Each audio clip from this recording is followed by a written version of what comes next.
Welcome back to part 2 of our series on watercolor techniques from Stecker Studios.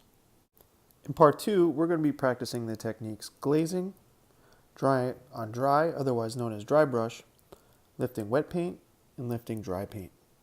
To start with glazing, we're going to wash in an area of yellow paint, let that sit up so that it can dry before we move on to a second and third layer.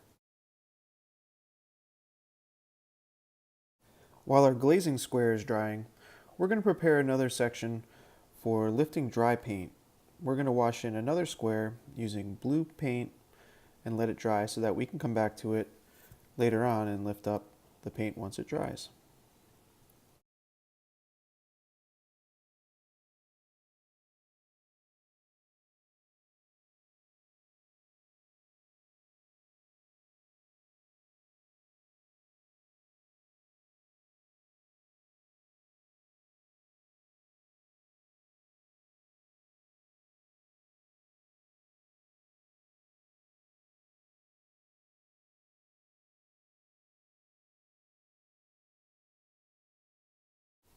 While that square is drying, we're going to move back to our previous paper.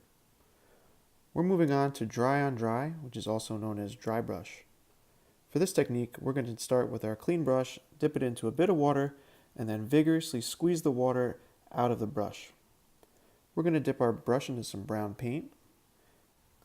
As we apply the dry paint to the dry paper, you're going to notice that the texture is very rough and almost resembles tree bark.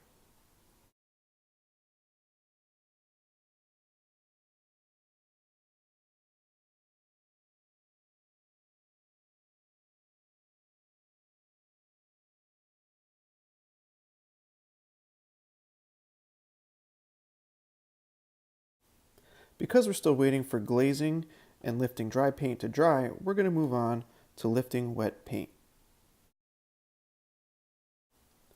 For the lifting wet paint technique, have some tissue handy, prepare a wash, and apply it evenly to your paper.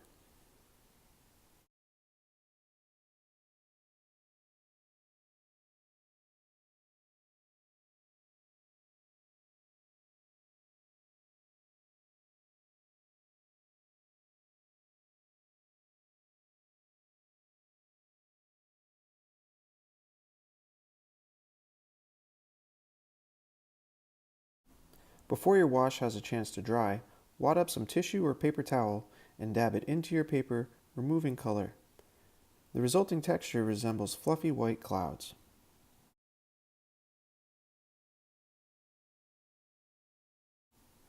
Now that the lifting dry paint square has thoroughly dried, we're going to move on and practice this technique. Wet your brush thoroughly and begin scrubbing or making circular scrubbing patterns with your brush on the paper. You can now take a tissue and gently remove the area that you just wet where the paint is loose and flowing again. You'll notice that the marks that you make have a little slightly more control than the lifting wet paint technique. Again, this technique is also good for creating clouds.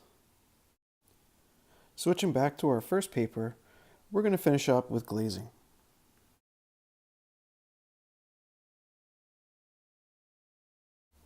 For glazing, we're going to apply a series of thin, transparent washes over the yellow square that we produced earlier. Because these washes are so thin, the color that's on the bottom shines through, thus producing the appearance of a new color. This technique is really handy for creating subtle changes in color, for painting things such as reflections or atmosphere.